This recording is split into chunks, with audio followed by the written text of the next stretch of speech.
What does it take to make 3 grown men vanish without a scream, without a struggle, without leaving so much as a single footprint behind? On December 26th, 1900, a relief crew rowed onto a tiny island off the coast of Scotland and found the answer waiting for them.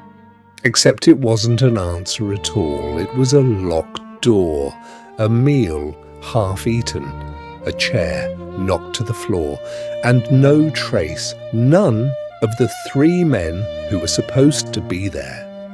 By the end of this video, you'll know exactly what investigators found on that island, but I promise you this, even with everything we know, the full answer still doesn't add up. 17 miles off the coast of Lewis, Scotland, there's a scatter of islands so remote, so exposed to the open Atlantic, that sailors gave them a nickname, the 7 Hunters. Local shepherds who grazed sheep there in the summer made absolutely sure to be back on their boats before dark. Nobody stayed the night. There was an old belief that something about those rocks wasn't right. In 1899, the Northern Lighthouse Board built a lighthouse there anyway. 3 keepers lived there in rotation. James Ducat, the principal keeper, experienced and steady. Thomas Marshall, the youngest of the group, and Donald MacArthur, a last-minute replacement for another keeper who'd fallen ill.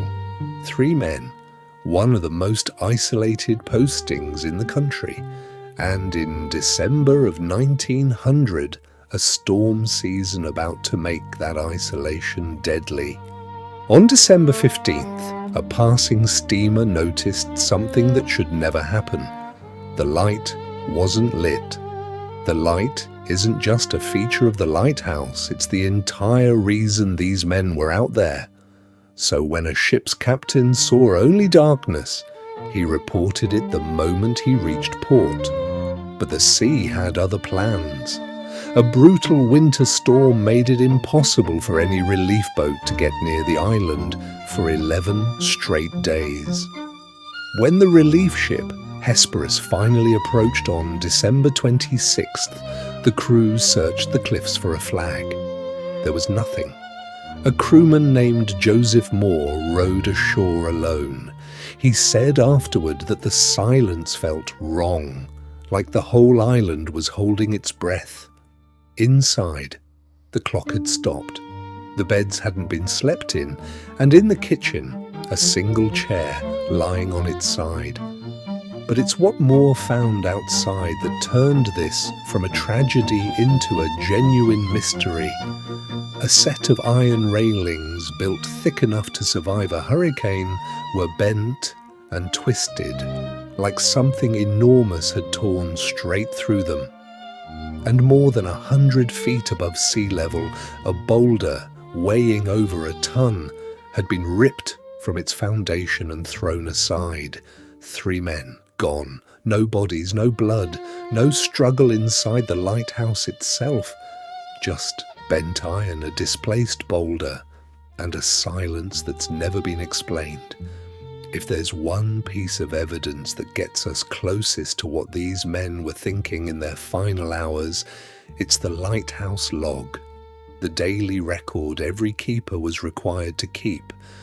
What makes it so unsettling is how normal it starts. Weather notes, wind readings, the routine handwriting of men just doing their job. But in the final days, something shifts. One entry describes waves crashing clean over the top of a lighthouse that stands over 200 feet above the water. Another notes that Ducat, the steady one, seemed unusually on edge, and that MacArthur, the youngest of the group, had been crying. Then, the final entry. The storm has passed, it says, the men are at peace, and after that line, nothing. No sign-off, no indication anything was wrong, just silence in the middle of a sentence that never got to finish. Historians have debated how much of this exact wording is accurate. Some versions that circulated afterward were exaggerated, but even the verified record leaves enough gaps to keep people debating it more than a century later. So, here's the real question. If the storm had already passed, what happened next? Over the last 120 years, investigators have circled back to 4 main explanations. Theory 1, the rogue wave. This is the theory most historians believe. The western landing, the same spot where that boulder was displaced, was known to be dangerously exposed during storms. The leading explanation is that Duckett and Marshall went out to secure equipment and were blindsided by a freak wave. If MacArthur saw it happen, he may have run out after them without even grabbing his coat and been pulled into the sea himself. It's devastating. But it fits nearly every piece of physical evidence we actually have. Theory 2, a violent confrontation. Some point to Duckett's recorded irritability and suggest a fight broke out between the men. There's no physical evidence of a struggle inside the lighthouse to support it. Theory 3, a rescue gone wrong. Maybe the keepers spotted a ship in distress and went out to help, only to be lost themselves. No wreckage was ever confirmed, though the region saw heavy storm traffic that season. Theory 4, the one science can't touch. Long before this lighthouse existed, locals already believed something about this island wasn't right, the old superstition that kept shepherds off it after dark for generations. There's zero physical evidence behind it, but it's the theory that refuses to die. Something happened on that rock that shouldn't have, so which is it? Maybe it's some combination of all 4. Maybe the truth is exactly as simple and exactly as brutal as 3 men and one enormous wave on one very bad night. Today, on the Isle of Lewis, there's a small memorial with 3 names carved into it: James Ducat, Thomas Marshall, Donald MacArthur.